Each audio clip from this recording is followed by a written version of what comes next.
Suman TV ప్రేక్షకులకు నమస్కారం. నేను మీ రేవంత్ చలమల. ఈ రోజు మన స్టాక్ మార్కెట్ ఒక బ్లాక్ మండేగా ఆల్మోస్ట్ మనం పిలుచుకోవాల్సిన పరిస్థితికి వచ్చింది.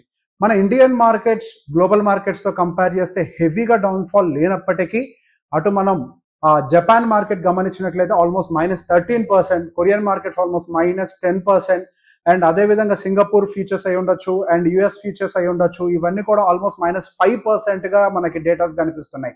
అండ్ ఆల్మోస్ట్ బిట్ కాయిన్ అయితే లాస్ట్ 3 days లోనే ఆల్మోస్ట్ 20% పడిపోయినట్టుగా కనిపిస్తోంది. సో వీటిని మేజర్ గా ట్రిగ్గర్ చేస్తున్న reason recession.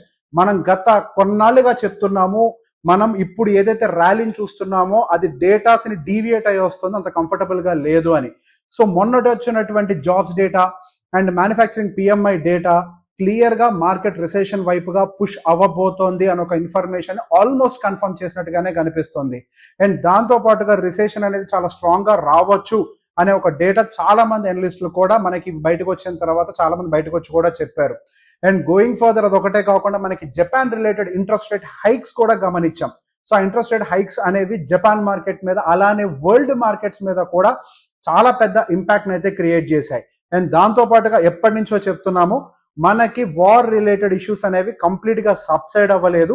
For the time BM silent గా కనిపిస్తున్నాయి అంతే. సో మనం గమనిస్తే మనకి మిడిల్ ఈస్ట్ లో ఈ war related speculations and war related issues అన్ని కూడా మళ్ళీ ఎస్కలేట్ అన్నట్టుగా కనిపిస్తుంది.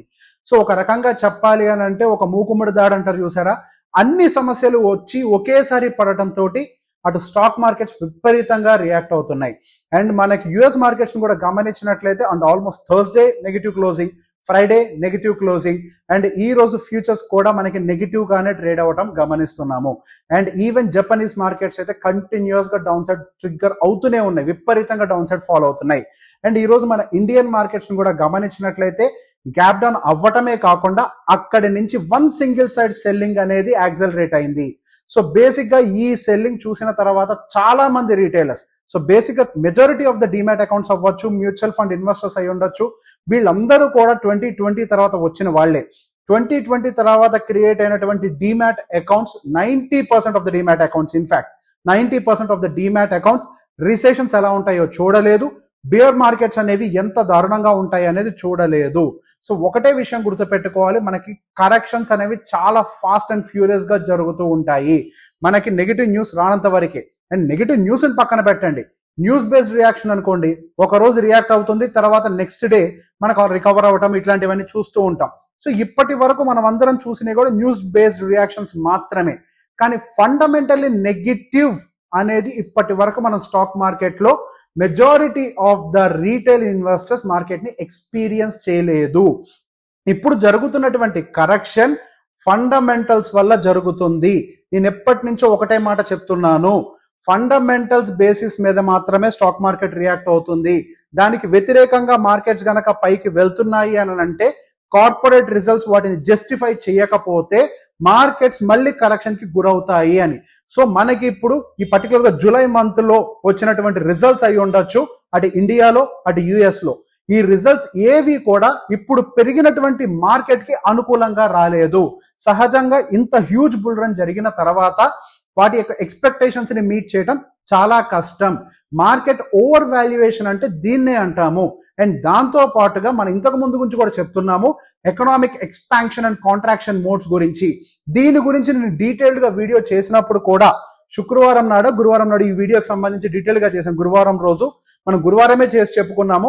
ఆ రోజు నేను కొన్ని కామెంట్స్ కూడా గమనించాం, వీళ్ళందరూ పుకార్లు పుట్టిస్తున్నారు, పుకార్లు పుట్టడానికి మాకు ఎటువంటి అవసరం లేదండి, మేము కేవలం ఎనాలిసిస్ మాత్రమే చేస్తాను.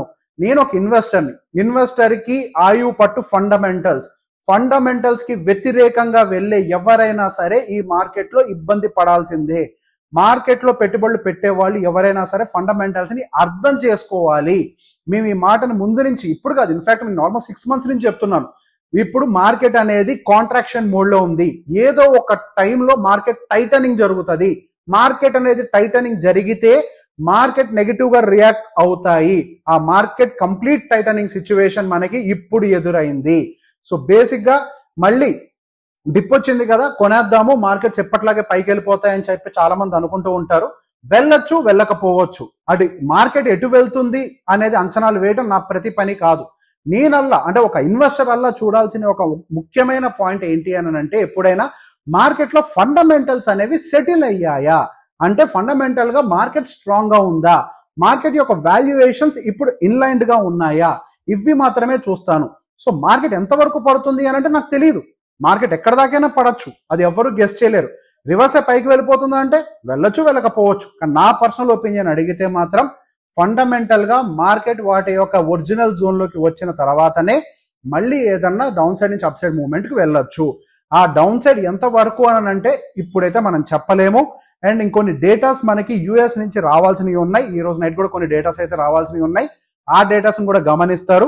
అండ్ వెంటనే చాలా మంది fed related interest rate cut వచ్చేస్తుంది, మార్కెట్స్ పైకి వెళ్ళిపోతాయి అనుకుంటారేమో. ఒక విషయం గుర్తుపెట్టుకోండి, ఇంట్రెస్ట్ రేట్ కట్ కి ఈసారి మార్కెట్స్ అతిగా రియాక్ట్ అవ్వడానికి అవకాశం లేదు.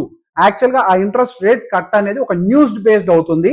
సో ఏదన్నా ఒక రోజు మనకి పైక్ సైడ్ కి రియాక్షన్ వచ్చినప్పటికీ మళ్ళీ అక్కడి నుంచి డౌన్ సైడ్ అవ్వడానికి అవకాశం ఉంటుంది. మార్కెట్ అంటూ పైకి వెళ్ళాలి అని అంటే ఈ రిసెషన్ కి సంబంధించినటువంటి ఆస్పెక్ట్ అంతా సబ్సైడ్ అవ్వాలి. అంటే జాబ్స్ డేటాలన్నీ కూడా మళ్ళీ బెటర్ గా రావాలి, and manufacturing PMI data better గా రావాలి. ఇన్ బిట్వీన్ జీడిపి డేటాలు కనుక ఏమన్నా మార్కెట్ ని దెబ్బతీస్తే, అంటే జీడిపి డేటాలు యుఎస్ లో కూడా వస్తూ ఉంటాయి కదా, ఆ జీడిపి డేటాలు కూడా ఏమన్నా కొంచెం డిసప్పాయింట్ చేశాయి అని అంటే మార్కెట్ మరింతగా కరెక్షన్ జరగడానికి కూడా అవకాశం ఉంటుంది. నా పర్సనల్ పర్స్పెక్టివ్ లో నేనైతే మార్కెట్ ని బై ఆన్ డిప్ గా ఇక్కడ నుంచి చూడను. ఇక్కడ నుంచి నేను మార్కెట్ ని సెల్ ఆన్, బేసిక్ గా సెల్ ఆన్ రైజ్, అంటే మార్కెట్ పైకి వెళ్ళినప్పుడల్లా సెల్లింగ్ చేస్తూ ఉంటారు కదా, so sell on rise market గానే చూస్తాను.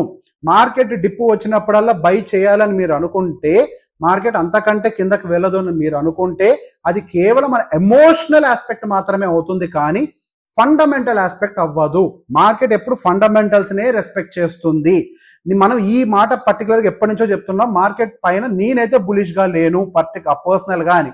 మార్కెట్ అంతా బులిష్ గా ర్యాలీ అవుతున్నప్పటికీ, మార్కెట్ లో అనలిస్టులు అందరూ బులిష్ అని చెప్తున్నప్పటికీ, నేను చాలా కాలం నుంచి మార్కెట్ వాల్యుయేషన్ తో నేను కంఫర్ట్ గా లేను. Any time profit booking trigger అవడానికి అవకాశం ఉంది అనే స్టాండ్ మీదనే మొదటి నుంచి ఉన్నాను. అండ్ ఇంకొంతకాలం కూడా అదే స్టాండ్ తోటి కంటిన్యూ చేస్తాను. మార్కెట్ యొక్క వాల్యుయేషన్స్ ఎప్పుడైనా ఫేర్ గా ఉన్నప్పుడు, అది నాకు అనిపించినప్పుడు నేను డెఫినెట్ గా మార్కెట్ మళ్ళీ ఇక్కడ నుంచి స్టెబిలైజ్ అయ్యే అవకాశాలు ఉంటాయని నేనే మళ్ళీ మీ ముందరికి ఏదో ఒక వీడియో ద్వారా వచ్చి చెప్పే ప్రయత్నం చేస్తాను. అప్పటి వరకు మీరు మీ ఇన్వెస్ట్మెంట్స్ తోటి జాగ్రత్తగా ఉండండి. లంసమ్ ఇన్వెస్ట్మెంట్స్ పర్టికులర్ గా డిప్ వచ్చింది కదా 5% అని చెప్పి టక్కని ఇన్వెస్ట్మెంట్ పెట్టారు అనుకోండి, మార్కెట్ 5% ఫాల్ తోటి ఆగకపోవచ్చు. అండ్ వెంటనే ఇంకో కామెంట్స్ కూడా వస్తాయి, లాంగ్ టర్మ్ ఇన్వెస్టర్స్ కి ఏమీ కాదు, పెట్టుకుంటూ పోతూ ఉంటే ఒక పాయింట్ కి రిటర్న్స్ వస్తాయి అని చెప్పి. అండ్ మళ్ళీ చెప్తున్నానండి, ఇక్కడ ఎమోషన్స్ అనేవి చాలా కీగా రోల్ ని ప్లే చేస్తూ ఉంటాయి. మార్కెట్ 5% పడితే మీకు భయం లేదు, 10 పడితే, 15 పడితే, 20 పడితే, 25 పడితే, 30% పడితే ఏం చేస్తారు? అప్పటికి భయం అయ్యేదా? సరే పోనీ వెయ్యదు. అదే అలానే మార్కెట్ ఒక సంవత్సర కాలం ఉంటే, సంవత్సరం ఉన్నారా, 2 సంవత్సరాలు ఉంటే భయం వేయదా? సో బేసిక్ ఎమోషన్స్ అనేవి ఇక్కడ ఎంటర్ అవడానికి స్కోప్ ఎక్కువ ఉంటుంది.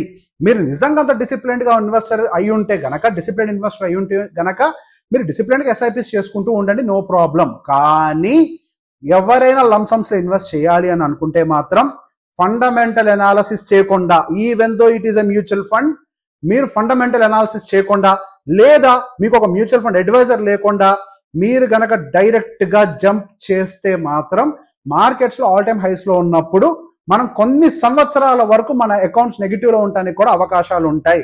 మార్కెట్ హిస్టరీ ప్రకారం బుల్ రన్ అనేది 3, 4, 5 సంవత్సరాలు ఎలా అయితే పైకి ఉంటుందో, మల్టీ ఇయర్ బుల్ రన్ అని అందరు యూట్యూబ్ ఛానల్స్ లో చెప్తున్నారు కదా, అలానే మల్టీ ఇయర్ బియర్ రన్స్ కూడా మార్కెట్ లో ఉంటాయి. మల్టీ ఇయర్ కన్సాలిడేషన్స్ కూడా మార్కెట్ లో వస్తూనే ఉంటాయి. బల్క్ లో ఒక్కసారి 10 లక్షలు పెట్టేసి నెక్స్ట్ 1.5 ఇయర్ వరకు అది -8 lakhs, -9 lakhs లో, ఐ మీన్ కంప్లీట్ గా -9 lakhs అంటే మీకు 1 లక్ష 2 లక్షలు మైనస్ లోకి వెళ్ళిపోయి 8-9 లక్షలు చూపిస్తే మీ 10 లక్షల వాల్యూ, మీరు కంఫర్టబుల్ గా మార్కెట్ లో ఎక్కువ కాలం నిలబడగలుగుతారా? నిలబడలేరు. నిలబడగలగాలి అని అంటే రైట్ వాల్యుయేషన్స్ ఉన్నప్పుడు మనం పెట్టుబడులు పెట్టుకుంటే మన ఎక్కువ కాలం పాటు ఎమోషనల్ గా ఎఫెక్ట్ అవ్వకుండా మన ఇన్వెస్ట్మెంట్స్ ని కదల్చకుండా అందులో ఉంచగలుగుతాము. మార్కెట్స్ లో ఇప్పటికైనా అర్థం చేసుకోండి, fundamentals is the boss of market. మీరు ఎంతసేపటికి యూట్యూబ్ లోకి ఎవరో వచ్చి చెప్పేసి డిఐఎల్ విపరీతంగా కొంటున్నారు, రీటైలర్స్ డబ్బులు పంపింగ్ చేస్తున్నారు, మార్కెట్ కండిషన్ బాగోకపోతే, మార్కెట్ ఫండమెంటల్స్ బాగోకపోతే ఏ డిఐఏ ఏం చేయగలుగుతాడు, ఏ రీటైలర్ ఏం చేయగలుగుతారు? మార్కెట్ లో పానిక్ సెల్లింగ్ స్టార్ట్ అయింది అని అంటే ఏ రీటైలర్, ఏ డిఐఏ మార్కెట్ ని ఆపలేరు. ఇవాళ ఇండియన్ మార్కెట్ ఆల్మోస్ట్ -2.5% కిందకు పడింది. ఏ రీటైలర్ వచ్చి మార్కెట్ ని సపోర్ట్ చేశారో నాకు చెప్పండి. అది సాధ్యం కాదు. మార్కెట్ బియర్ రన్ లోకి ఎంటర్ అయితే బియర్స్ ఒక్కసారి ఛార్జ్ తీసుకుంటే ఏ రీటైలర్ ఏ డిఐఐ మార్కెట్ ని ఆపలేరు. అలా అని చెప్పేసి మార్కెట్ అమాంతం క్రాష్ అయిపోతుందా అంటే నేను చెప్పను.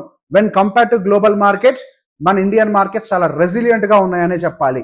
గ్లోబల్ గా మార్కెట్స్ అన్ని 5%, 10%, 12% కరెక్ట్ అవుతుంటే ఇండియన్ మార్కెట్స్ 2.5% మాత్రమే కరెక్షన్ జరిగింది. ఒక రకంగా ఇండియన్ మార్కెట్స్ కి ఇది positive news. Of course technical గా అన్ని నెగిటివ్ క్రాస్ ఓవర్స్ జరిగిపోయి ఉంటాయి వాళ్ళ మార్కెట్లో, కానీ మన మార్కెట్స్ చాలా వరకు రెసిలియంట్ గా ఉన్నాయనే చెప్పాలి. దట్ డజంట్ మీన్ మన మార్కెట్స్ ఇక్కడి నుంచి రివర్స్ అయి పైకి వెళ్తాయి అని కాదు. ఎక్కడో యుఎస్ లో రిసెషన్ వస్తే Indian economy is very strong, India is bullish. ఇంత బులిష్ అయినా కానీ మనకి గ్లోబల్ గా ఎకానమీ బాగోకపోతే ఇండియాలో కూడా దాని ఇంపాక్ట్ కొంత కనిపిస్తుందన్న విషయాన్ని గుర్తుపెట్టుకోండి. మన ఇండియా అనేది ఐసోలేటెడ్ కంట్రీ కాదు. అదర్ కంట్రీస్ లో అంటే అన్ని ఈ భూమి మీద మనం కూడా ఒక భాగమే. వేరే దేశాల్లో పూర్తిగా పరిస్థితులన్నీ విషం ఇచ్చేస్తే మనమే అద్భుతంగా పర్ఫామ్ చెయ్యము. వాటితో పాటుగా మనం రియాక్ట్ అవుతాం. ఒక సునామీ వస్తే అలల తాకిడి వేరే దేశంలో కూడా ఉంటది, అలానే ఇక్కడ కూడా ఉంటది. సో ఎవరైతే ఎస్ఐపి ఇన్వెస్టర్స్ ఉన్నారో సేఫ్ గా కన్సిస్టెంట్ గా చేసుకోవచ్చు. బట్ లంసమ్ ఇన్వెస్టర్స్ మాత్రం కొంతవరకు జాగ్రత్తగా ఉంటే మాత్రం మంచిది. ఈ వీడియో కనుక మీకు నచ్చినట్లయితే లైక్ చేయండి, షేర్ చేయండి. Thank you very much.